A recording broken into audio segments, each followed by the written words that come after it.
Hello friends, study with BS classes में आपका बहुत बहुत स्वागत है। आज हम इंडियन पॉलिटी के अगले सेक्शन के बारे में जानेंगे कि इंडियन पॉलिटी में जो अगला सेक्शन है नगर निकाय, उसके बारे में जानेंगे। ठीक है फ्रेंड्स, तो स्टार्ट करते हैं आज का वीडियो। नगर निकाय, एक सेकेंड, 1 लाख की जो जनसंख्या होती है उस पर नगर परिषद या नगर पंचायत का गठन किया जाता है।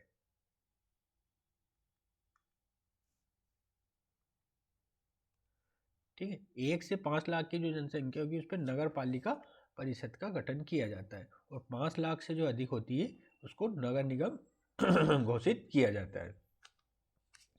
ठीक है, जिला योजना समिति और महानगर योजना समिति भी होती है। जिला योजना समिति में जो 4/5 सदस्य होते हैं, मेंबर होते हैं, नगर निकाय तथा पंचायतों से लिए जाते हैं, तथा और 1/5 जो है राज्यपाल नियुक्त करता है। जबकि महानगर योजना समिति में 2/3 जो सदस्य होते हैं वो नगर निकाय या पंचायत से होते हैं, तथा 1/3 सदस्यों को राज्यपाल नियुक्त करता है। इनका उद्देश्य शहरी और ग्रामीण क्षेत्र के विकास में समन्वय स्थापित करना होता है। इन दोनों समितियों का उद्देश्य क्या होता है? ग्रामीण और शहरी क्षेत्र के विकास में समन्वय, कोऑर्डिनेशन करना होता है ना। कोऑर्डिनेशन की भूमिका रहती है इनकी, कोऑर्डिनेशन। अब हम जानेंगे भाग 11, भारतीय संविधान के भाग 11 जो संघ और राज्य संबंध है ना, केंद्र राज्य संबंध के बारे में बंद करते हैं। केंद्र राज्य संबंधों के बारे में बताते हैं। कौन से? भाग 11। ठीक है, ठीक है। पहली बात तो आपको ये पता होगा कि भारत एक अर्ध संघ है ना। केसी व्हीलर साहब थे, उन्होंने भारत को एक अर्ध संघ की अर्ध संघ बताया था। अब आते हैं विधायी संबंध देखते हैं। संघ और राज्य की विधायी शक्तियों का विस्तार देखेंगे। संघ की विधायी शक्तियों का राज्य पर विस्तार, जो एकात्मक लक्षण है उसके बारे में जानेंगे। क्षेत्रीय विस्तार के बारे में जानेंगे और विषय वस्तु संबंधी विस्तार जानेंगे। तो क्षेत्रीय विस्तार संघ का देखेंगे, पूरे भारत में होता है, राजनीतिक सीमाओं के अंतर्गत। ठीक है, और 12 नॉटिकल माइल समुद्र में होता है, और 200 नॉटिकल माइल भारतीय कानून रहते हैं जो अंतर्राष्ट्रीय संगठन या संधि द्वारा प्राप्त होते हैं, जिसे विशेष आर्थिक क्षेत्र होते हैं जो 200 नॉटिकल माइल तक रहते हैं। विदेशों में रहने वाले भारतीय नागरिकों पर भी लागू होते हैं। राज्य में क्या होता है? अपने राज्यों में विशेष परिस्थितियों में किसी राज्य का कानून राज्य के बाहर भी कार्य कर सकता है। विशेष परिस्थिति में कोई राज्य का कानून अन्य राज्य में भी कार्य कर सकता है। जैसे राज्य का निवासी द्वारा अवैध ढंग से की गई संपत्ति के संबंध में भी ऐसा हो सकता है। विषय वस्तु संबंधी विस्तार को देखेंगे। आर्टिकल 246 में क्या है? 3 सूचियां है, 7वीं अनुसूची है। 7वीं अनुसूची में जिसमें 3 सूची है, संघ सूची, राज्य सूची और समवर्ती सूची। ठीक है, तो संघ सूची में संघ कानून बना सकता है, राज्य सूची में राज्य कानून बना सकता है, समवर्ती सूची में संघ और राज्य दोनों कानून बना सकते हैं। ठीक है, और जो ये प्रविष्टियाँ हैं ये कम ज़्यादा होती रहती है। सामान्यतः आप इसको करंट अपडेट के साथ अपडेट कर सकते हैं ना, करंट के साथ इसको अपडेट कर सकते हैं।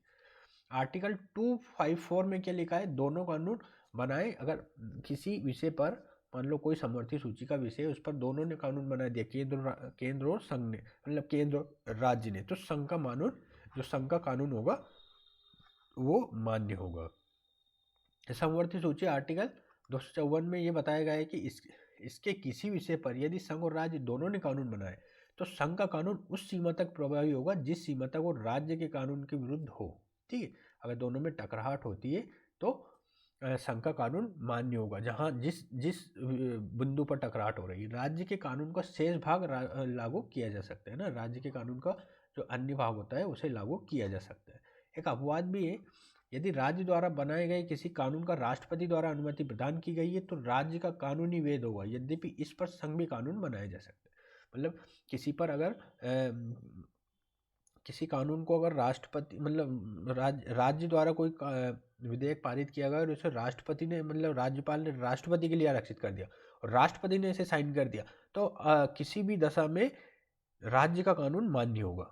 ठीक है, इस पे लेकिन संघ भी कानून बना सकता है। ठीक है, अब संघ की शक्तियों का राज्य की विधायी शक्तियों पर विस्तार, जिसमें आर्टिकल 248 के बारे में हम जानेंगे।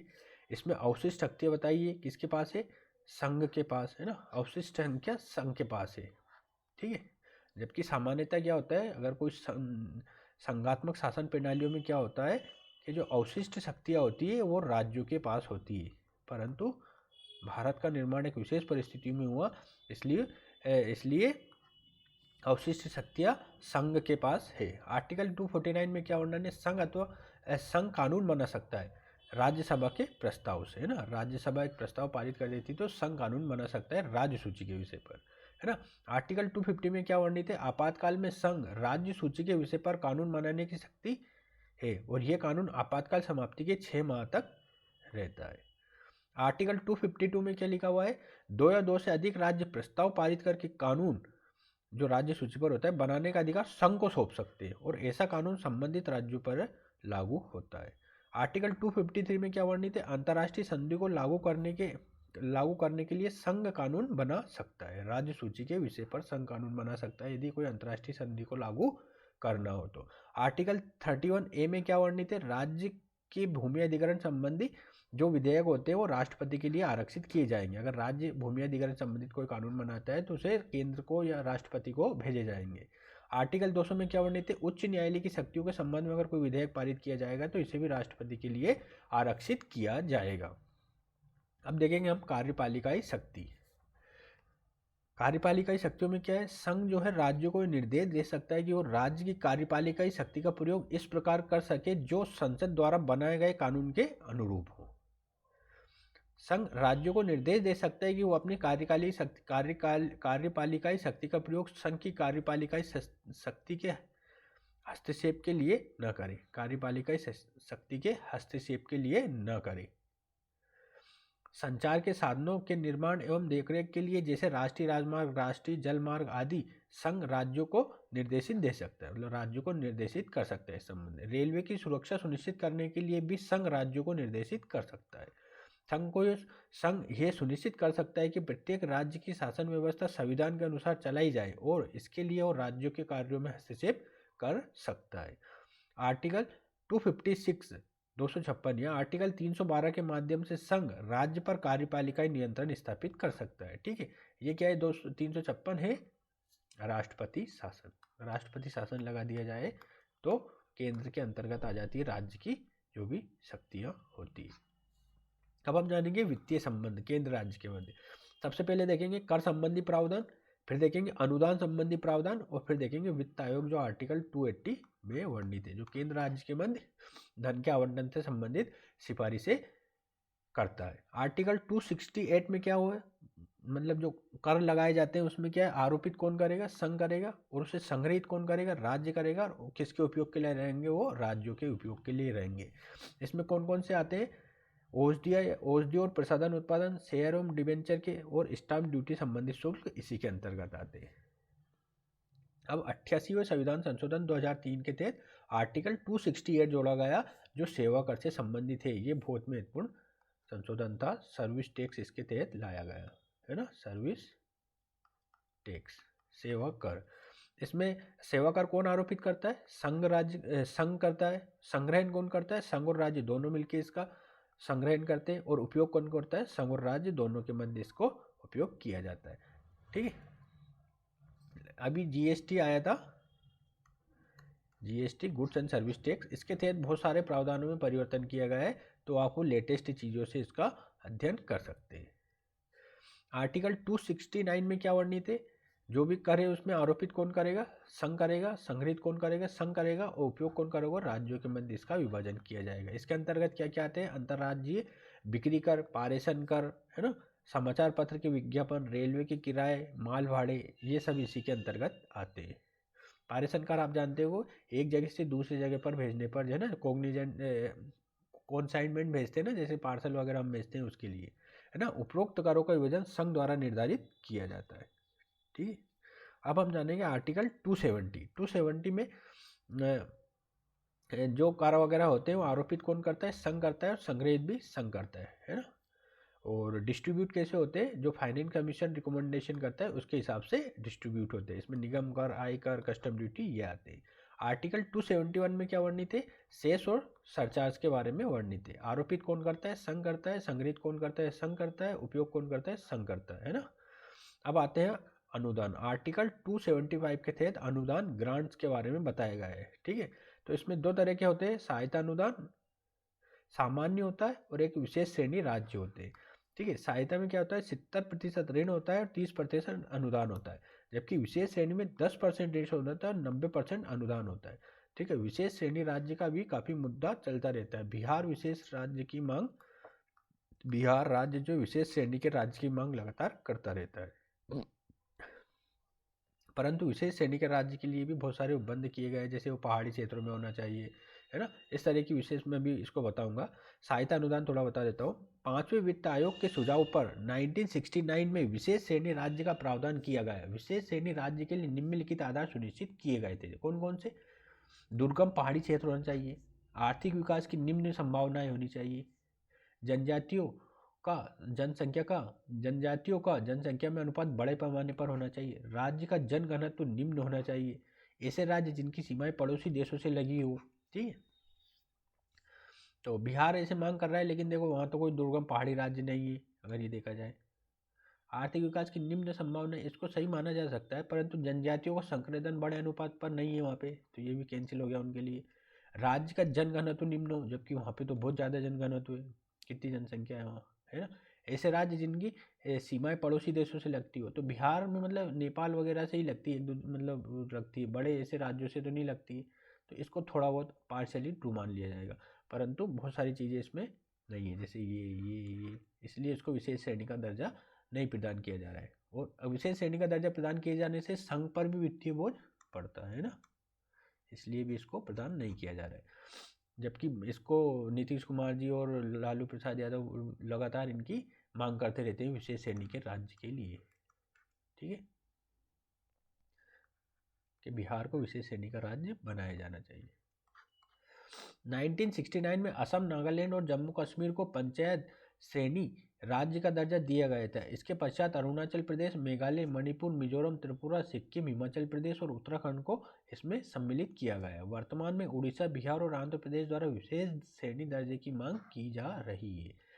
इन राज्यों द्वारा ये मांग आर्थिक पिछड़ेपन के आधार पर की जा रही है, परंतु संघ ने इन राज्यों को विशेष श्रेणी राज्यों का दर्जा दिए जाने का विरोध किया है, क्योंकि इससे संघ पर वित्तीय बोझ बढ़ता है और संभव है कि अन्य राज्य द्वारा भी ऐसी मांग आरंभ हो जाए। इसका परिणाम यह हो सकता है कि वित्तीय रूप से बेहतर प्रदर्शन करने वाले राज्य और इन राज्यों के मध्य तनाव बढ़ सकता है। साथ ही संघ तथा राज्यों के मध्य भी तनाव बढ़ने की संभावना है। आर्टिकल 282 में क्या है, जन महत्व की परियोजनाओं में सहायता अनुदान दिया जाना। आर्टिकल 272 में वर्णित है। अब हम जानेंगे वित्त आयोग। वित्त आयोग का गठन कौन सा आर्टिकल के तहत किया जाता है, 280 आर्टिकल के तहत किया जाता है ना। इसकी हम संरचना जानेंगे, नियुक्ति जानेंगे, कार्यकाल कितना होता है, शक्तियाँ क्या क्या है, और जो विचारार्थ विषय होते हैं, टर्म ऑफ प्रेफरेंस, ये क्या होते हैं, है ना। एक विशेष बात है कि वित्त आयोग के जो सदस्य होते हैं वो पुनर्नियुक्ति के पात्र होते हैं। संरचना हम देखेंगे, एक अध्यक्ष होता है, 4 अन्य सदस्य होते हैं। नियुक्ति राष्ट्रपति करता है।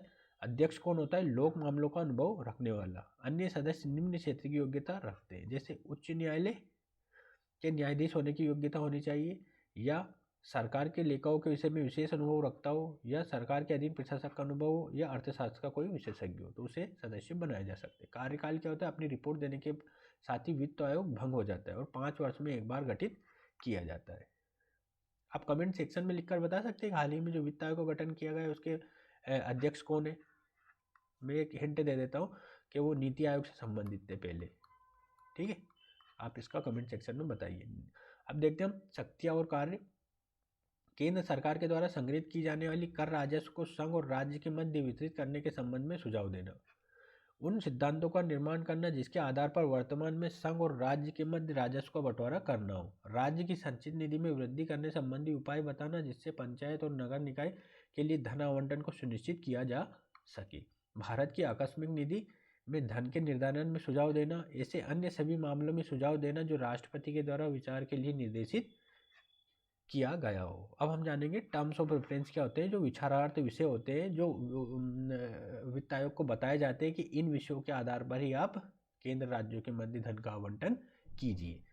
ठीक है, विचारार्थ विषय से आशय कि ऐसे विषय जिसे राष्ट्रपति द्वारा वित्त आयोग को संघ और राज्य के मध्य और विभिन्न राज्यों के मध्य राजस्व वितरण के लिए आधार के रूप में विचार हेतु रखा गया हो। 15वें वित्त आयोग के समक्ष प्रस्तुत विचारार्थ विषयों में कुछ ऐसे विषय सम्मिलित किए गए हैं जिनके कारण राज्यों के मध्य और संघ राज्य के मध्य तनाव उत्पन्न हो गया है। ये विषय निम्नलिखित है। संघ ने जीएसटी के विस्तार के आधार पर राज्यों को, ये सब 15वें वित्त आयोग के बारे में बता रहा हूं मैं। ठीक, 15।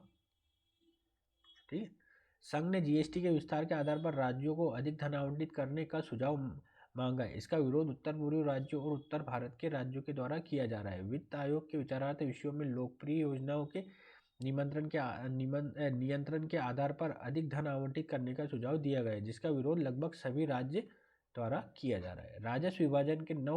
राजस्व विभाजन में नव भारत निर्माण की योजनाओं के क्रियान्वयन को भी आधार बनाया गया है।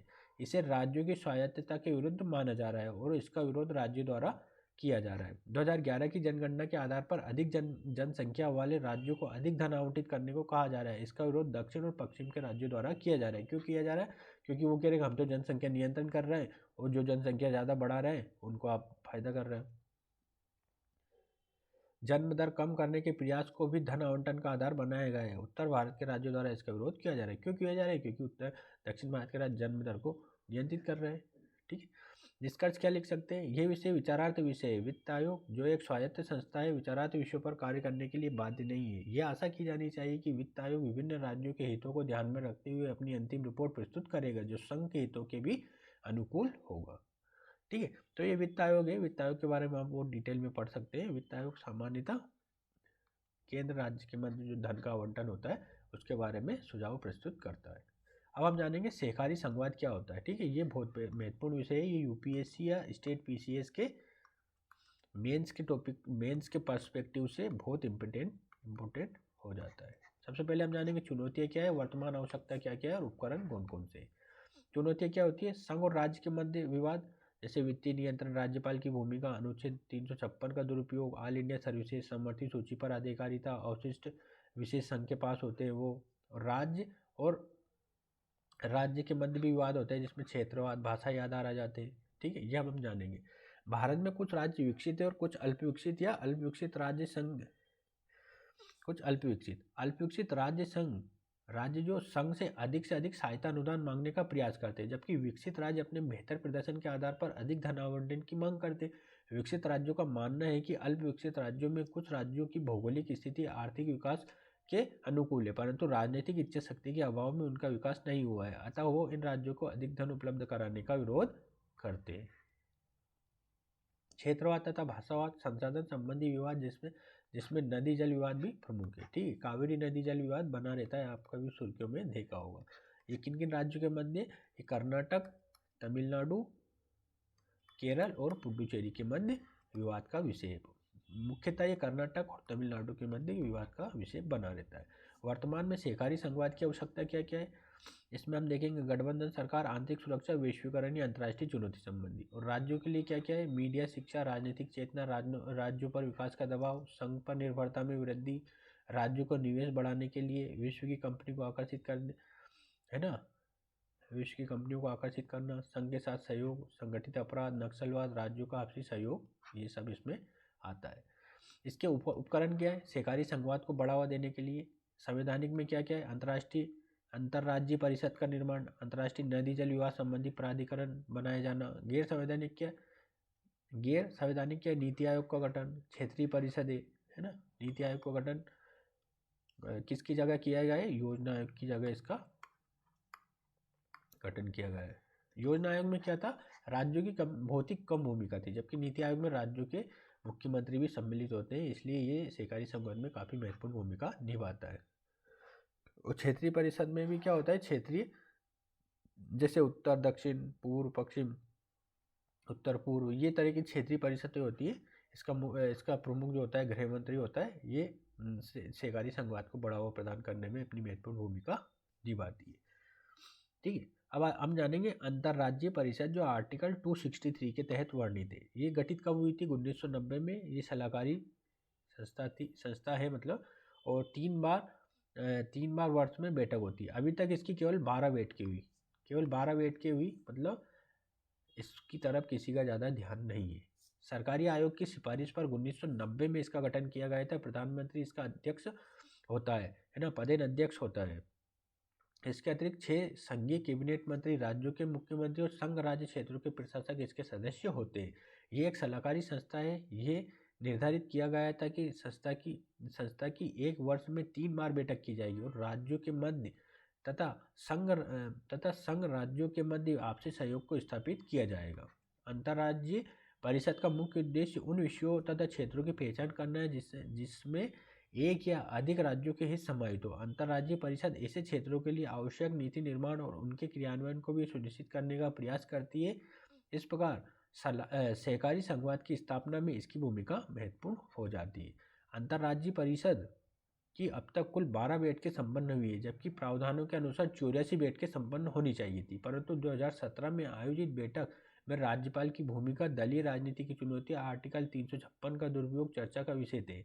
उपरोक्त स्थितियां बताती है कि अंतर्राज्यीय परिषद अपने उद्देश्य को प्राप्त करने में सफल नहीं हो रहा है, क्योंकि इसकी बैठकें ही नहीं हो रही है। जहां वर्तमान में वैश्विक चुनौतियां और आर्थिक विकास की संभावना पर चर्चा होनी चाहिए, वहीं अंतर्राज्यीय परिषद संविधान लागू होने के बाद की चुनौतियों को हल करने में असफल रहा है। निष्कर्ष क्या लिख सकते हैं? अंतर्राज्यीय परिषद वर्तमान में सहकारी संघवाद के साधन के रूप में स्थापित हो सकती है, परंतु यह आवश्यक है कि इसकी बैठकें निरंतर और निश्चित समय पर आयोजित हो और इस मंच का उपयोग विवादों के समाधान और आर्थिक विकास के लाभों को सभी राज्यों में वितरित करने के उद्देश्य से किया जाना चाहिए। अब अंतर्राष्ट्रीय नदी जल विवाद संबंधी प्रावधान है जो आर्टिकल 262 में वर्णित है। 1957 में क्या हुआ था? अंतर्राष्ट्रीय नदी जल विवाद अधिनियम आया था। अनुच्छेद 262 के आधार पर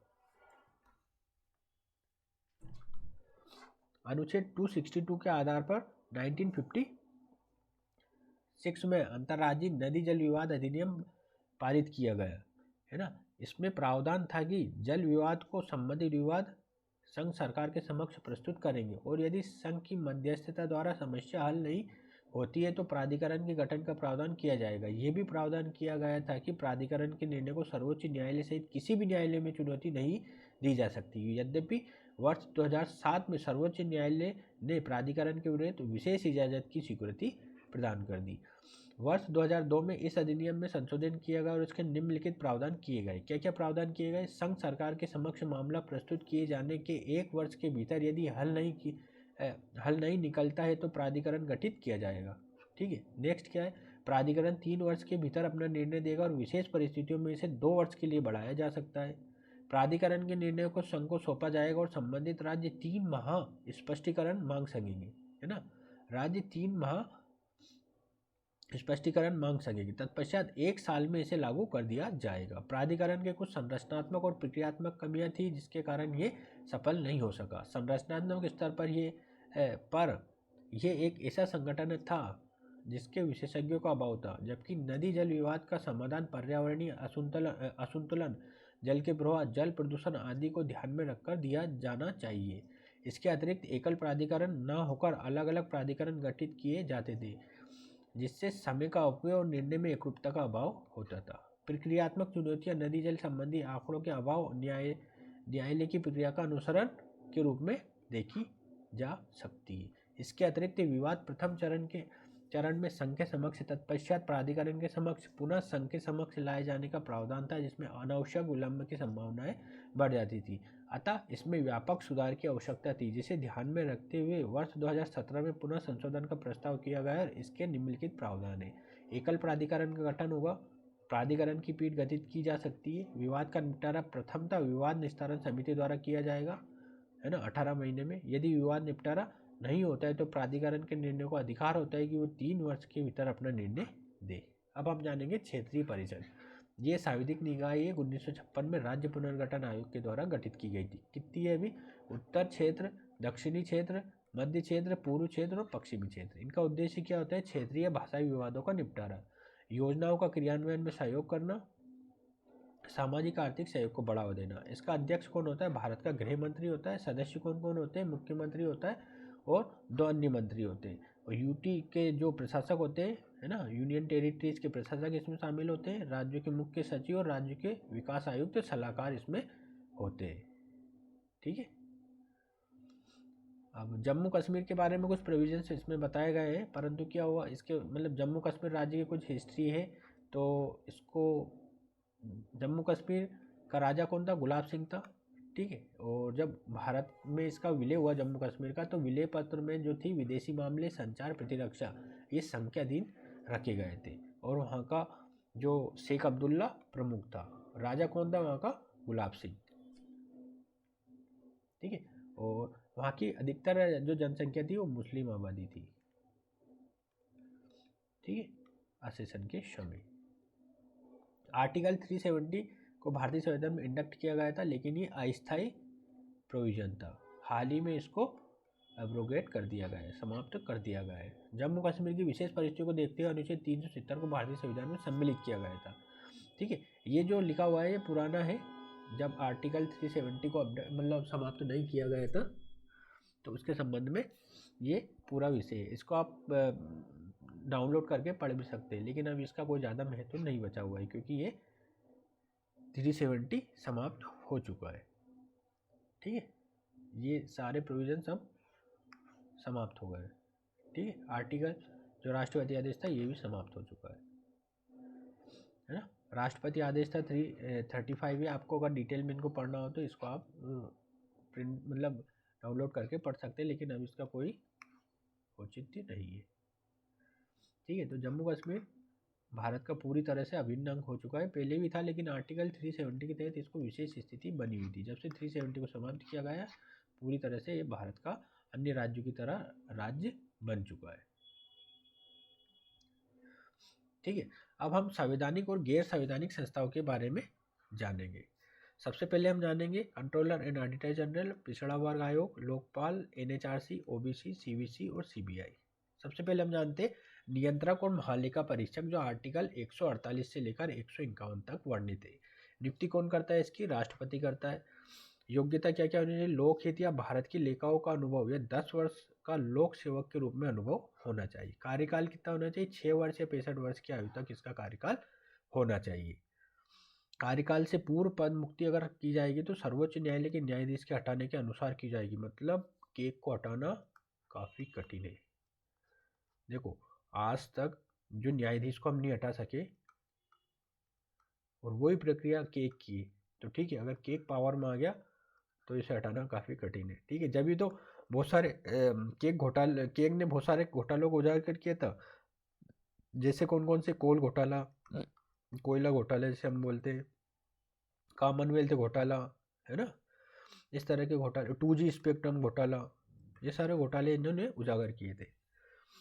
आर्टिकल 149 में क्या? कर्तव्य, शक्ति और सेवा शर्तें इसकी बताई गई है। 1971 में अधिनियम पारित किया गया था। कर्तव्य क्या क्या है? भारत के किसी राज्य की या ऐसे संघ राज्य क्षेत्र जहां विधानसभा हो, संचित निधि और आकस्मिक निधि से होने वाले व्यय का परीक्षण करता है। संघ राज्य या संघ राज्य क्षेत्र की लोक लेखा से होने वाले व्यय का लेखा परीक्षण करता है। कौन? केक करता है ना। संघ राज्य और संघ राज्य क्षेत्र के द्वारा किए जाने वाले सभी व्यापार या उद्योगों के लाभ हानि का लेखा जोखा का परीक्षण करना। कंपनी एक्ट 1956 के अधीन गठित सभी सरकारी कंपनियों के लेखाओं की जांच करना। सरकार द्वारा दिए गए ऋण या अनुदान के व्यय का लेखा परीक्षण करना। राष्ट्रपति द्वारा निर्देशित किए जाने पर पंचायत और नगर निकायों के लेखाओं का परीक्षण करना। ऐसी निजी कंपनियों का लेखा परीक्षण जो सरकार के किसी विभाग या सरकार के किसी योजना से संबंध हो, कार्य कर रही हो, उसका परीक्षण करना। नियंत्रक और महालेखा परीक्षक की भूमिका के संदर्भ में यह प्रावधान था कि वह सरकार के व्यय का लेखा परीक्षण कर सकता है, परंतु सरकार की किसी नीति को प्रश्नगत नहीं कर सकता है। परंतु कॉमनवेल्थ गेम्स, 2G स्पेक्ट्रम, कोयला आवंटन आदि मामलों में नियंत्रक और महालेखा परीक्षण ने सरकार की नीति को ही प्रश्नगत किया था। इसे सर्वोच्च न्यायालय में चुनौती दी गई। सर्वोच्च न्यायालय ने निर्धारित किया कि नियंत्रक महालेखा परीक्षक संविधान और कानून के संरक्षण की शपथ लेता है। अतः उसे अधिकार है कि वो संवैधानिक या विधिक मूल्यों के विरुद्ध होने के आधार पर नीतियों को विश्लेषित कर सके और उन्हें प्रश्नगत कर सके। ये बहुत महत्वपूर्ण बात है, ठीक है। नियंत्रक महालेखा परीक्षक की भूमिका मुनीम की ना होकर वित्तीय मामलों में सरकार को उत्तरदायी बनाने की होनी चाहिए, ठीक है। तो केक की भूमिका बहुत महत्वपूर्ण होती है। केक पर एक मेंस का आंसर भी आप लिख सकते हैं, ठीक है। अब हम जानेंगे पिछला वर्ग आयोग, है ना। इसे अभी संवैधानिक दर्जा भी प्रदान किया गया है और आर्टिकल 338 बी के अंतर्गत इसे जगह दी गई है, ठीक है। अनुच्छेद 340 में क्या वर्णित है? अन्य पिछड़ा वर्ग में सामाजिक और शैक्षणिक रूप से वर्णित किया गया है। संवैधानिक दर्जा इसको प्रदान कर दिया गया है। इसकी संरचना क्या है? एक अध्यक्ष होगा, एक उपाध्यक्ष होगा, 3 अन्य सदस्य होंगे। नियुक्ति कौन करेगा इनकी? राष्ट्रपति करता है। योग्यता क्या होनी चाहिए अध्यक्ष हेतु? सुप्रीम कोर्ट या हाई कोर्ट के जज में से कोई होना चाहिए। उपाध्यक्ष कौन होना चाहिए? समाज विज्ञानी होना चाहिए। सदस्य 2 सदस्य कौन होने चाहिए? जिन्हें पिछले वर्ग के कल्याण के क्षेत्र में विशेष अनुभव हो। और एक कौन होगा? भारत सरकार का सचिव होगा। कार्यकाल 3 वर्ष का होता है इनका। और इनको हटाया कैसे जाएगा कार्यकाल से पूर्व? यूपीएससी के सदस्यों को जैसे हटाया जाता है वैसे ही हटाया जाएगा। साबित कदाचार के आधार पर इन्हें हटाया जाएगा। यूपीएससी के सदस्यों को भी इसी आधार पर हटाया जाएगा। और साबित कदाचार की जांच कौन करेगा? एससी सुप्रीम कोर्ट इसकी जांच करता है ना। और फिर पदच्युत कौन करेंगे? राष्ट्रपति करेंगे। इनकी शक्तियां और कार्य क्या होते हैं? अन्य पिछड़े वर्गों से संबंधित मामलों की जांच करना और इस संबंध में शिकायतों पर सुनवाई करना। अन्य पिछड़ा वर्ग के कल्याण और अधिकार संबंधी योजनाओं की प्रगतिशीलता और प्रभावशीलता का मूल्यांकन करना। अन्य पिछड़ा वर्ग में जातियों के प्रवेश और निष्कासन के संदर्भ में सुझाव देना। अन्य पिछड़ा वर्ग के विकास के लिए सामाजिक और आर्थिक उपाय बताना। अन्य पिछड़ा वर्ग को पिछड़ा वर्ग और अति पिछड़ा वर्ग में विभाजित करने के लिए आधारों का निर्धारण करना और निश्चित समय अंतराल पश्चात इनकी स्थितियों की जांच करना। अन्य पिछड़ा वर्ग आयोग को सिविल कोर्ट की शक्तियां प्राप्त होंगी। इसे किसी व्यक्ति को सम्मान करने, विभागों से दस्तावेज प्राप्त करने और सुनवाई करके हर्जाना तय करने का अधिकार होगा। अन्य पिछड़ा वर्ग आयोग को संवैधानिक दर्जा प्रदान करने से आयोग के कार्यों में निरंतरता आएगी और वो अपनी शक्ति का बेहतर उपयोग कर सकेगा। आयोग अब स्वतंत्र संवैधानिक निकाय के रूप में कार्य करेगा। इसमें राजनीतिक प्रभाव समाप्त होगा। भारतीय संविधान में वर्णित सामाजिक न्याय की अवधारणा के अनुसार पिछड़े वर्ग का अधिकार और कल्याण सुनिश्चित हो सकेगा, ठीक है। तो ओबीसी आयोग को संवैधानिक मान्यता प्रदान करने का यही मूल उद्देश्य था। अब हम जानेंगे लोकपाल। लोकपाल भी एक बहुत महत्वपूर्ण भूमिका में है। लोकपाल और लोकायुक्त एक्ट 2013 में पारित हुआ जब अन्ना आंदोलन ने रफ्तार पकड़ी थी 2012 में, है ना। अन्ना हजारे जी ने जब भ्रष्टाचार के विरुद्ध आंदोलन किया था, इसमें अरविंद केजरीवाल, कुमार विश्वास, है ना, बहुत सारे लोग सम्मिलित हुए थे। सबसे पहले इसकी शुरुआत कहाँ से हुई? स्वीडन में ओम्बड्समैन भ्रष्टाचार में लिप्त सरकारी कर्मचारी के विरुद्ध जांच करता था। 1963 में LM सिंघवी समिति आई थी जिसने लोकपाल के बारे में बताया था। 1968 में क्या हुआ था? शांति भूषण, है ना, लोकपाल में लाए थे लेकिन ये पास नहीं हो पाया था, है ना। सोशल मीडिया में अरब स्प्रिंग के नाम से एक अरब स्प्रिंग चलती है जो लोकपाल के संबंध में काफ़ी महत्वपूर्ण है। संरचना क्या होती है लोकपाल की? एक अध्यक्ष होता है, 8 अन्य सदस्य होते हैं। 8 सदस्यों में 4 न्यायिक सदस्य होते हैं और 4 गैर न्यायिक सदस्य होते हैं, है ना। इन सभी में कम से कम एक महिला, एक अनुसूचित जाति, एक अनुसूचित जनजाति और एक अल्पसंख्यक समुदाय के होंगे, ठीक है, कम से कम। नियुक्ति कौन करता है? नियुक्ति राष्ट्रपति करता है एक समिति के द्वारा, जो समिति की सिफारिश पर। समिति में कौन कौन होते हैं? प्रधानमंत्री होता है, नेता प्रतिपक्ष होता है, लोकसभा का स्पीकर होता है, चीफ जस्टिस ऑफ इंडिया होता है, एक विधिवेत्ता होता है, ठीक है। ये रिकमेंड करते हैं जब जाके नियुक्ति होती है। योग्यता क्या होनी चाहिए? अध्यक्ष पद के लिए सर्वोच्च न्यायालय के रिटायर्ड मुख्य न्यायाधीश होना चाहिए, कोई रिटायर्ड मुख्य न्यायाधीश होगा। न्यायिक सदस्य एससी के सेवानिवृत्त न्यायाधीश में से कोई होगा। गैर न्यायिक सदस्य में कौन होगा? प्रशासन, भ्रष्टाचार निरोधक कार्यवाही में, बैंकिंग, विधि क्षेत्र में 25 वर्ष का अनुभव होना चाहिए। कौन कौन सदस्य नहीं हो सकता? किसका? लोकपाल का। देखो कौन कौन सदस्य नहीं हो सकता। सांसद या विधायक, किसी राजनीतिक दल का कार्यकर्ता, पंचायत या नगर निकाय का कोई सदस्य। 45 वर्ष से कम उम्र है आपकी तो आप इसका सदस्य नहीं बन पाएंगे। और किसी व्यक्ति का अगर आपराधिक मामला होगा तो भी इसके सदस्य नहीं बन सकते। इसका क्षेत्राधिकार क्या होगा? ठीक है, प्रधानमंत्री पर भी इसका क्षेत्राधिकार रहता है, परंतु कुछ मामले जैसे विदेश मामले, प्रतिरक्षा, रक्षा, नाभिकीय ऊर्जा के क्षेत्र को छोड़कर प्रधानमंत्री पर भी ये कार्यवाही कर सकता है। प्रधानमंत्री के विरुद्ध कार्रवाई लोकपाल के कुल सदस्य संख्या के 2/3 सदस्यों के समर्थन के पश्चात ही की जा सकेगी। ठीक है, संघ के मंत्री के खिलाफ भी कार्रवाई कर सकते हैं, सांसद, विधायक, ग्रुप ABCD के संघीय कर्मचारी, ऐसा कोई भी व्यक्ति जो रिश्वत लेने देने का दोषी हो उन पर कार्रवाई कर सकता है। अब इनकी कार्य और शक्तियां क्या क्या है? कार्य और शक्तियां क्या है? यदि कोई शिकायत लोकपाल के समक्ष प्रस्तुत की जाती है तो 30 दिन के भीतर लोकपाल निर्धारित करेगा कि शिकायत पर आगे कार्रवाई होनी है या नहीं। यदि लोकपाल द्वारा शिकायत स्वीकार कर ली जाती है तो इसे जांच विंग को सौंपा जाएगा, और जब तक लोकपाल की जांच विंग न गठित हो तब तक ऐसी जांच CBI के द्वारा की जाएगी। जांच विंग 90 दिनों में जांच पूरी करेगा, जिन्हें विशेष परिस्थितियों में 90 दिनों तक बढ़ाया जा सकेगा। जांच विंग की रिपोर्ट 3 सदस्यीय लोकपाल बेंच के समक्ष रखी जाएगी, जो आरोपी को सुनवाई का मौका प्रदान करेगी। आरोप सिद्ध होने की दशा में मामले को लोकपाल अदालत के समक्ष प्रस्तुत किया जाएगा, जो 1 वर्ष में सुनवाई पूरी करेगा। इसे 1 वर्ष के लिए बढ़ाया जा सकता है। इनका कार्यकाल क्या होता है? 5 वर्ष या 70 वर्ष की आयु, है ना। और हटाया कैसे जाता है? लोक सेवा आयोग के सदस्यों के अनुसार इनको हटाया जाता है। लोकपाल से ये और एक बार जो हटाया जाना है, ये एक बार आप डिटेल में चेक कर लीजिए, इसमें मुझे डाउट है कुछ। ठीक है, मैंने कहीं पढ़ा था इसको, तो इसमें कोई डाउट है ना।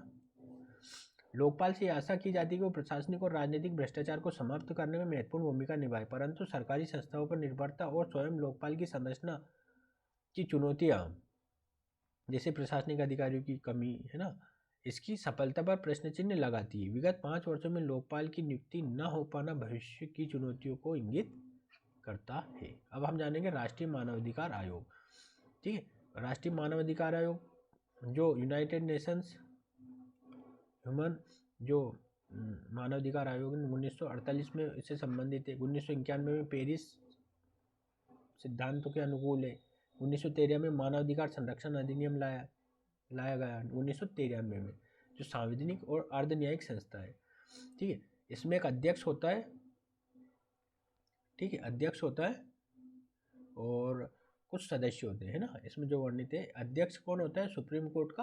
हाल ही में इसमें अमेंडमेंट किया गया है 2019 में, मानवाधिकार जो 1993 में अधिनियम आया था उसमें संशोधन किया गया। पहले मुख्य न्यायाधीश जो SC का सेवानिवृत्त मुख्य न्यायाधीश ये अध्यक्ष बनता था, परंतु अब इसमें संशोधन कर दिया गया और SC का सेवानिवृत्त न्यायाधीश भी इसका अब अध्यक्ष बन सकता है।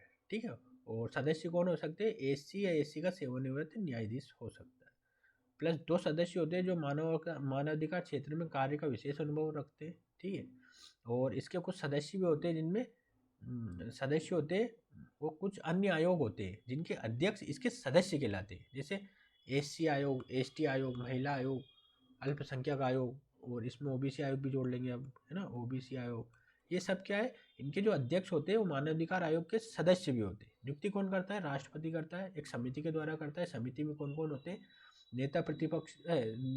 समिति में कौन कौन होता है? प्रधानमंत्री होता है, लोकसभा और राज्यसभा के नेता प्रतिपक्ष होते हैं, है ना, लोकसभा का स्पीकर होता है, राज्यसभा का डिप्टी चेयरमैन होता है, और गृह मंत्री होता है ना। तो कभी कभी ये प्रीलिम्स में पूछ लिया जाता है। कार्यकाल कितना होता है? 5 वर्ष या 70 वर्ष की आयु। देखो 5 वर्ष ये चेंज कर दिया गया, अब इसको 3 वर्ष कर दिया गया है। ठीक है, हटाया कैसे जाता है? लोक सेवा आयोग की तरह इन्हें हटाया जाता है। कार्य और शक्तियाँ क्या है? स्वतः संज्ञान लेकर या याचिका द्वारा मानवाधिकार के हनन के मामलों की जांच कर सकता है। यदि कोई लोक सेवक मानवाधिकार हनन रोकने में असफल है तो इसके द्वारा कृत्य की जांच करना। संघ के किसी कारागार में अचानक निरीक्षण करना और कैदियों के मानवाधिकार संबंधी रिपोर्ट तैयार करना। न्यायालय द्वारा किसी मामले में सलाह मांगे जाने पर न्यायालय को सुझाव उपलब्ध करवाना। मानवाधिकार संबंधी अंतर्राष्ट्रीय संधियां और समझौतों का अध्ययन करना और भारत में उसे लागू कराने के लिए सुझाव देना। भारत में मानवाधिकार शिक्षा के प्रचार को सुनिश्चित करना। इसे सिविल कोर्ट की शक्तियां भी प्राप्त है। मानवाधिकार आयोग को मानवाधिकार के संबंध में व्यापक शक्तियां प्राप्त है, परंतु इसमें कुछ सीमाएं भी है। यह आयोग सैन्य या अर्धसैन्य बलों के द्वारा किए गए मानवाधिकार हनन की जांच सरकार की अनुमति से ही कर सकती है। प्रकार इसे अपनी अवमानना के लिए दंड देने का अधिकार नहीं है। राष्ट्रीय मानवाधिकार आयोग का अपना कोई तंत्र नहीं है और मामलों की जांच करने के लिए इसकी निर्भरता सरकारी तंत्र में है। अधिनियम में मानवाधिकार न्यायालय के गठन का भी प्रस्ताव था, जिसे अब तक स्थापित नहीं किया गया है। तो ये मानवाधिकार से संबंधित पूरी बातें थी। ठीक है, अब हम जानेंगे केंद्रीय सतर्कता आयोग के बारे में। ठीक है, के संदना में एक समिति गठित हुई थी, इसी के आधार पर 1964 में इसका गठन किया गया था। ठीक है, और 2003 में इसमें एक्ट पारित हुआ, इसको संवैधानिक दर्जा दे दिया गया है ना। और इसमें एक मुख्य सतर्कता आयोग होता है, 2 अन्य आयुक्त होते हैं। इसका उद्देश्य क्या है? भ्रष्टाचार के आरोप की निगरानी करना तथा भ्रष्टाचार की शिकायतों को संज्ञान लेना सरकारी कर्मचारियों के विरुद्ध। ठीक, 1964 में मंत्रिमंडलीय आदेश के द्वारा गठित किया गया था और 2003 में इसे संवैधानिक दर्जा प्रदान किया गया था। संरचना क्या है? इसमें मुख्य सतर्कता आयुक्त होता है, 2 अन्य सतर्कता आयुक्त होते हैं। नियुक्ति राष्ट्रपति करता है एक समिति की सिफारिश के आधार पर। समिति में कौन होते हैं? प्रधानमंत्री होते हैं, गृह मंत्री होते हैं, लोकसभा में विपक्ष का नेता होता है। कार्यकाल 4 वर्ष या 65 वर्ष की आयु तक होता है। शक्तियाँ क्या है भ्रष्टाचार के संबंध में इसकी, है ना? सरकारी कर्मचारियों के विरुद्ध जांच कर सकता है, सीबीआई के पास जांच के लिए भेजेगा, है ना? जांच की प्रगति की निगरानी का अधिकार है। सरकारी विभाग में सतर्कता को बेहतर बनाने के लिए सुझाव देना। सीबीआई के डायरेक्टर को छोड़कर अधीक्षक स्तर की अधिकारियों की नियुक्ति में सलाह देने का अधिकार है। सीबीआई डायरेक्टर को छोड़कर अधीक्षक तक के अधिकारियों पर लगे आरोपों की जांच करना और सीवीसी की शक्तियों जो है सीवीसी की शक्तियों के अधीन है ये बात। अब हम जानेंगे सीबीआई, केंद्रीय अन्वेषण ब्यूरो। ठीक है, तो इसकी थोड़ी ये ब्रीफ हिस्ट्री है। इसको हम Delhi special police establishment act 1946 के तहत गठित करते हैं। इसका कार्य क्या है? भ्रष्टाचार के मामलों में सरकारी कर्मचारियों की जांच करना। 1964 में गृह मंत्री के अधीन डीओपीटी केडर, इसके केडर कौन प्रोवाइड करता है? Department of personal and training इसको केडर प्रदान करता है ना। विशेष अपराध की जांच भी ये करता है। कार्य क्या क्या है? सरकारी कर्मचारियों के विरुद्ध भ्रष्टाचार संबंधी आरोपी की जांच करना, आर्थिक कानून के उल्लंघन के मामले में जांच करना, विशेष अपराध जैसे कि आतंकवादी या नक्सलवादी घटनाओं की जांच करना, राज्य सरकार द्वारा आपराधिक मामलों में आग्रह किए जाने पर मामलों की जांच करना, अंतर्राष्ट्रीय मामले में इंटरपोल की मदद करना। सन 2012 में 2G स्पेक्ट्रम घोटाले केस में सर्वोच्च न्यायालय ने सीबीआई को पिंजरे में बंद तोते की संज्ञा दी थी, जिसके पश्चात संघ सरकार ने न्यायालय में हलफनामा दाखिल करके सीबीआई की स्वायत्तता के लिए निम्नलिखित आश्वासन दिया। पिंजरे में बंद तोते का तात्पर्य यह है कि ये सरकार के इशारों पर नाचती है। जिससे पिंजरे में बंद होता है, जो उसे बंद करता है वो उसको कहता है ना, जो वो बोलता है वही वो बोल देता है तोता अंदर बैठा हुआ। तो ये संज्ञा दी। तो फिर सरकार ने एक हलफनामा जारी किया और बताया कि हम ये इसमें सुधार कर रहे हैं। सीबीआई निदेशक की नियुक्ति या पद नियुक्ति निम्नलिखित से बनी समिति की सिफारिश पर की जाएगी। कौन कौन? जिसमें प्रधानमंत्री होगा, मुख्य न्यायाधीश होगा भारत का, और लोकसभा में विपक्ष का नेता होगा। सीबीआई के निदेशक के विरुद्ध जांच सुप्रीम कोर्ट के या हाई कोर्ट के जज द्वारा ही की जाएगी, जबकि इसके नीचे अधीक्षक तक के अधिकारियों की जांच सीवीसी द्वारा की जाएगी। सीबीआई के किसी अधिकारी के विरुद्ध शिकायत प्राप्त होने के 3 माह के भीतर सरकार द्वारा जांच की अनुमति दी जाएगी, और यदि अनुमति नहीं दी जाती तो इसका कारण बताना होगा। स्वायत्तता के लिए हम क्या सुझाव रख सकते हैं? सीबीआई को सांविधिक संस्था के रूप में स्थापित किया जाए। निदेशक के अधीन अन्य अधिकारियों की नियुक्ति निदेशक की सलाह पर की जानी चाहिए। सीबीआई को एक स्वतंत्र विभाग के रूप में स्थापित किया जाए और अधिकारियों की सीधी भर्ती की जाए। सीबीआई के लिए निश्चित बजट आवंटित किया जाए, जिससे आधुनिकीकरण और आवश्यक विस्तार किया जा सके। सीबीआई को अधिकार होना चाहिए कि न्यायालय में वो अधिवक्ता की नियुक्ति स्वयं कर सके, सरकार पर निर्भरता न हो। तो ये सीबीआई की स्वायत्तता से संबंधित कुछ सुझाव दिए जाने चाहिए। अब जानेंगे हम निर्वाचन आयोग। निर्वाचन आयोग बहुत महत्वपूर्ण है। यह आर्टिकल 324 के तहत भारतीय संविधान में वर्णित है और ये एक स्वतंत्र संवैधानिक संस्था है।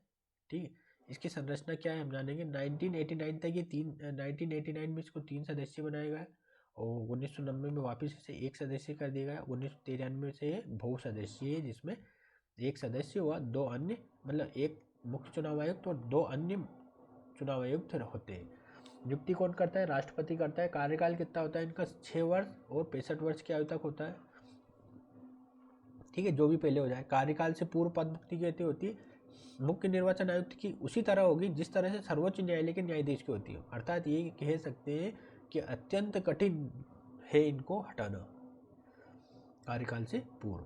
अन्य निर्वाचन आयुक्त को मुख्य निर्वाचन आयुक्त की सलाह पर राष्ट्रपति द्वारा हटाया जा सकता है। निर्वाचन आयोग के कार्य और शक्तियाँ क्या क्या है? स्वतंत्र और निष्पक्ष चुनाव कराना, मतदाता सूची तैयार करना, निर्वाचन क्षेत्रों को परिसीमन करना, परिसीमन आयोग का गठन। अब परिसीमन आयोग क्या होता है? इसमें 3 सदस्य होते हैं जिनकी अध्यक्षता या तो मुख्य निर्वाचन आयुक्त करता है या सर्वोच्च न्यायालय का सेवानिवृत्त न्यायाधीश, या इसके अतिरिक्त 2 अन्य सदस्य निर्वाचन आयुक्त या प्रशासनिक कार्यों का अनुभव रखने वालों में से किए जाते हैं। परिसीमन आयोग जनगणना के आधार पर लोकसभा और विधानसभा के निर्वाचन क्षेत्रों का विभाजन इस प्रकार सुनिश्चित करता है कि प्रत्येक निर्वाचन क्षेत्र में जनसंख्या का अनुपात समान रहे। परिसीमन आयोग के निर्णय को किसी भी न्यायालय में चुनौती नहीं दी जा सकती। राजनीतिक दलों का पंजीकरण और मान्यता किस तरह से मिलती है, इसी के अंतर्गत आता है। ठीक है, अभी राष्ट्रीय जो दल है वो कितने, ये पहले की बात है, 6 राष्ट्रीय दल है अभी। ठीक है, और क्षेत्रीय ये भी आप चेक कर लीजिए कितने क्षेत्रीय दल है। ठीक है, और राष्ट्रीय में 40 स्टार प्रचारक होते हैं और क्षेत्रीय दलों को 20 स्टार प्रचारक मिलते हैं। राष्ट्रीय राजनीतिक दल की बनने की क्या क्या शर्तें होती है? अगर इन तीनों में से कोई एक है तो वो राष्ट्रीय राजनीतिक दल बन सकता है। ठीक है, कौन कौन सी? जैसे कम से कम 4 या अधिक राज्यों में अंतिम लोकसभा चुनाव में 6% मत प्राप्त किया हो और 4 लोकसभा सीटें जीती हो। अगर ये स्थिति है तो राष्ट्रीय राजनीतिक दल मिल जाएगा, बन जाएगा। कम से कम 3 राज्यों में जो लोकसभा की 2% अगर सीटें जीत ली तब भी वो राष्ट्रीय राजनीतिक दल बन जाएगा। और कम से कम 4 राज्यों में क्षेत्रीय दल की मान्यता प्राप्त है तो भी वो राष्ट्रीय दल घोषित कर दिया जाएगा।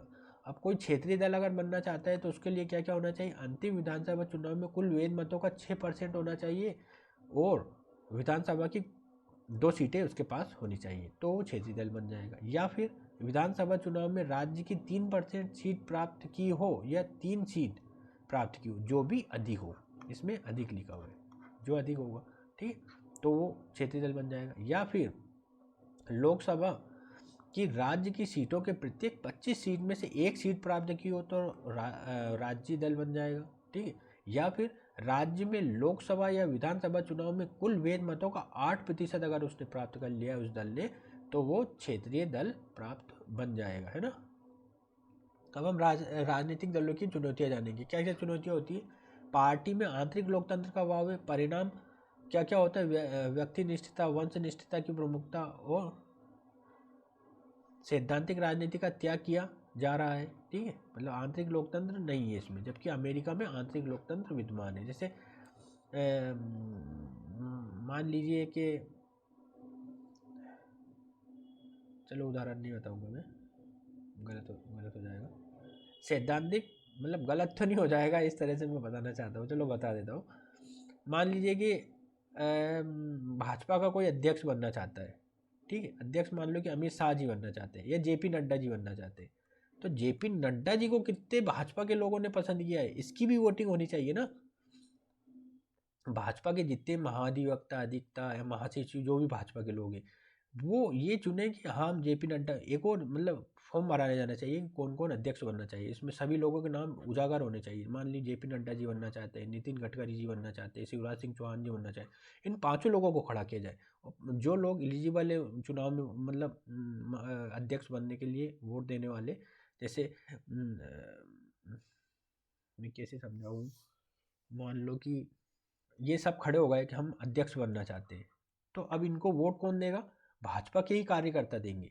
जैसे राज्यों के जिला स्तर के अध्यक्ष, है ना, तहसील स्तर के अध्यक्ष, है ना, राष्ट्रीय राज्य स्तर के अध्यक्ष, इनको वोट देंगे तो ये आंतरिक लोकतंत्र कहलाता है। परंतु भारत में आंतरिक लोकतंत्र नहीं है, डायरेक्ट बना दिया जाता है। कहने के नाम पर है कि आंतरिक लोकतंत्र है, परंतु वास्तविकता में ऐसा नहीं है। जबकि अमेरिका में वास्तविक लोकतंत्र है, वहाँ डेमोक्रेटिक और रिपब्लिक के पहले आंतरिक चुनाव होते हैं, फिर जाके राष्ट्रपति का चुनाव होता है। तो ये एक महत्वपूर्ण, मतलब ये राजनीतिक भारत में एक चुनौती बना हुआ है। नेक्स्ट हम देखेंगे सैद्धांतिक राजनीति के स्थान पर। यहाँ में प्रधानमंत्री नरेंद्र मोदी का देना चाह रहा था परंतु नहीं दे रहा हूँ। ठीक है, और दूसरी तरफ राहुल गांधी का भी दे सकता हूँ, दोनों निष्पक्ष रहते हैं अपन।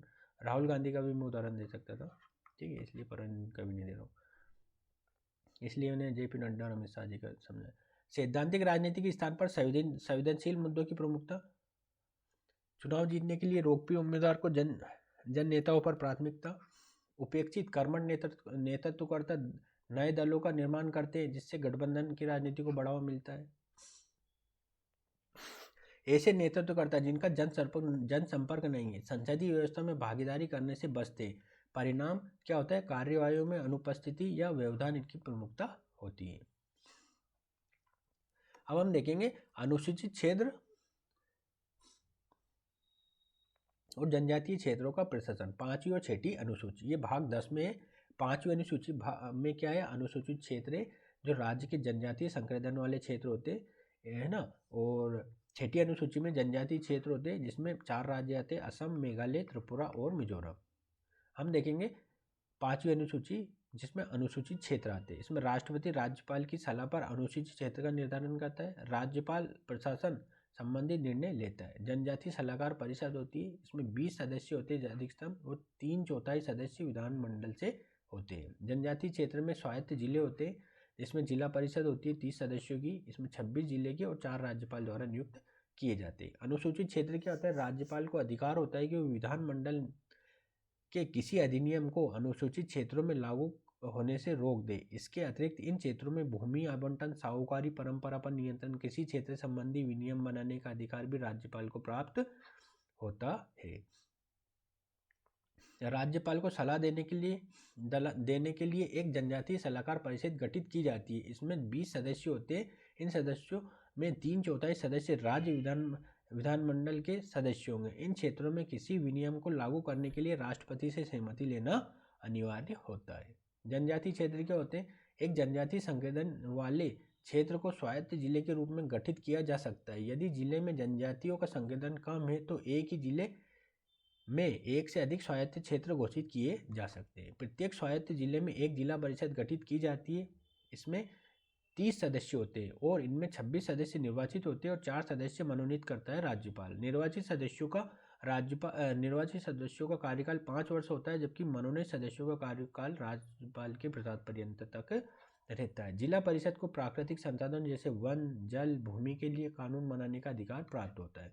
झूम कृषि के संबंध में कानून बनाने का अधिकार भी जिला परिषद को प्राप्त होता है। जिला परिषद ग्राम परिषदों के गठन के लिए भी विधि बना सकती है और उनकी शक्तियों का निर्धारण भी कर सकती है। जिला परिषद को न्यायिक शक्तियाँ भी प्राप्त होती है, परंतु गंभीर और जघन्य अपराध के मामले में राज्यपाल की अनुमति के पश्चात ही सुनवाई का अधिकार होता है। अब यहाँ पे हमारा इंडियन पॉलिटी लगभग समाप्त हो जाता है, परंतु हम लास्ट अंतिम ओर देखेंगे, विश्व के अन्य संविधान भी थोड़ा सा जानेंगे जो भारतीय संविधान से उनमें क्या क्या भूमिका है। जैसे हम देखते हैं यूनाइटेड स्टेट्स ऑफ अमेरिका का संविधान, वहाँ संघात्मक शासन है और अध्यक्षात्मक शासन प्रणाली अपनाई गई है। ठीक है, और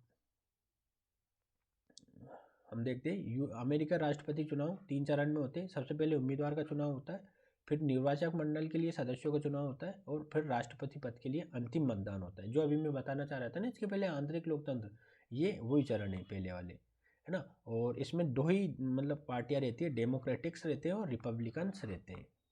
ठीक है, और फिर इस तरह पहले प्राइमरी और काकेकस दल प्रतिनिधियों का चुनाव करते हैं। ये प्रतिनिधि दल को राष्ट्रीय मीटिंग में दल के राष्ट्रपति उम्मीदवार को अंतिम रूप से चुनते हैं। सुपर ट्यूसडे भी होता है, एक सुपर ट्यूसडे, जब 10 या अधिक राज्यों में प्राइमरी और काकेकस के चुनाव संपन्न होते हैं तो इसे सुपर ट्यूसडे की संज्ञा दी जाती है।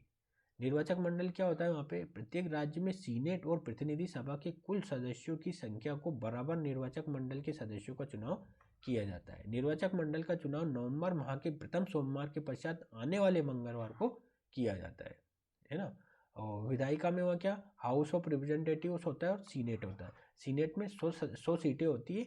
टोटल वहाँ 50 राज्य है तो एक राज्य की 2 सीटें होती है। इस तरह वहाँ कुल 100 सीटें होती है और 435 हाउस ऑफ रिप्रेजेंटेटिव होते हैं जो जनता द्वारा सीधे निर्वाचित होते हैं ना, 2 वर्ष के लिए जनसंख्या के अनुपात में रहता है। और 1913 में क्या हुआ था, सीनेट के सदस्य भी प्रत्यक्ष रूप से चुने जाते थे। सीनेट विश्व का सबसे शक्तिशाली उच्च सदन है। राष्ट्रपति द्वारा की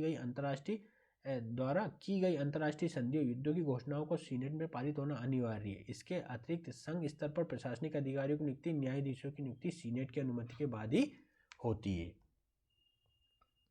ठीक है। तो ये राष्ट्रपति, उपराष्ट्रपति, न्यायाधीशों के विरुद्ध महाभियोग की कार्यवाही में सुनवाई करने वाला सदन भी सीनेट है।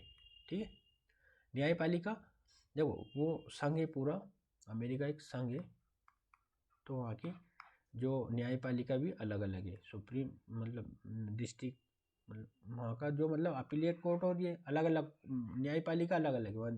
राज्य की न्यायपालिका अलग है, संघ की फेडरल कोर्ट्स अलग होते हैं, मतलब और राज्यों के कोर्ट्स अलग अलग होते हैं।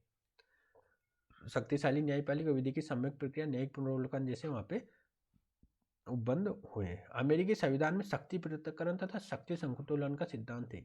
अमेरिका में शक्ति पृथक्करण के सिद्धांत को अपनाया गया है और यहाँ कार्यपालिका का चुनाव अलग और विधायिका का चुनाव अलग किया जाता है, और मंत्री परिषद के सदस्य विधायिका के सदस्य नहीं होते, अतः उन्हें कार्यकाल से पूर्व विधायिका द्वारा पदम्युक्त नहीं किया जा सकता। न ही मंत्री परिषद का हस्तक्षेप विधायी कार्यों में होता है। कार्यपालिका भी विधायिका को कार्यकाल से पूर्व भंग नहीं कर सकती है। ठीक, मतलब वहाँ पे अध्यक्षीय सिस्टम है पूरा। तो अध्यक्षीय सिस्टम मैंने सबसे पहले पढ़ाया था, तो वही पूरी प्रक्रिया में ये लिखा हुआ है। शक्ति पृथक्करण के साथ साथ शक्ति संतुलन भी अमेरिकी संविधान का लक्षण है। यद्यपि इस दिशा में न्यायपालिका की भी भूमिका महत्वपूर्ण है। अमेरिका में विधायिका के कानून को वीटो करने का अधिकार कार्यपालिका को प्राप्त है। इस प्रकार महत्वपूर्ण पदों पर नियुक्तियां, अंतर्राष्ट्रीय संधि या युद्ध के कार्यपालिकाई निर्णय पर सीनेट की अनुमति अनिवार्य होती है। संविधान संरक्षक के रूप में न्यायपालिका कार्यपालिका या आदेश या विधायिका द्वारा पारित कानूनों के पुनरावलोकन का अधिकार रखती है। इस प्रकार अमेरिकी लोकतंत्र में संतुलन दिखाई देता है। इसीलिए अमेरिका को, मतलब अमेरिकी देश को एक महान लोकतंत्र की संज्ञा दी जाती है। वहाँ लोकतांत्रिक प्रक्रियाओं का बहुत तीव्र गति से मतलब पालन होता है। अब हम जानेंगे ब्रिटेन की संसदीय व्यवस्था। ये हम अच्छे से जानते हैं क्योंकि भारत ने भी ब्रिटेन की संसदीय व्यवस्था को अपनाया है। सिर्फ एक अंतर ये है कि वहाँ पे राजतंत्र है, संवैधानिक राजतंत्र ब्रिटेन में, जबकि भारत में गणतंत्र अपनाया गया है ना। यहाँ का प्रमुख भारत में चुना जाता है। यहाँ पे विधि का शासन है, कहाँ पे, ब्रिटेन में। अलिखित संविधान है, वहाँ का संविधान लिखित हुई नहीं है। संसदीय सर्वोच्चता है, जबकि, है ना, भारत में संसदीय सर्वोच्चता नहीं है।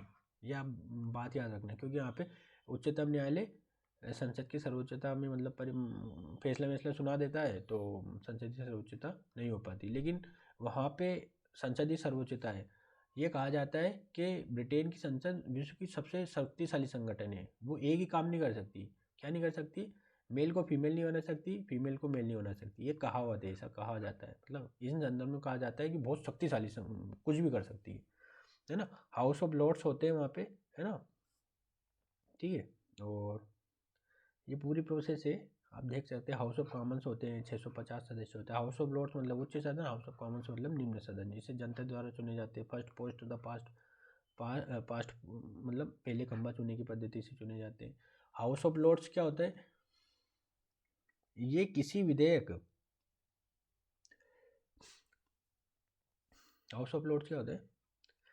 ये किसी विधेयक को 1 वर्ष या 2 अधिवेशनों तक रोक सकते हैं, जो समय सीमा कम हो। धन विधेयक को लोक सभा अधिकतम 30 दिनों तक रोक सकती है। इस प्रकार विधान बनने की प्रक्रिया में लोक सभा की भूमिका विलंबनकारी की भूमिका है।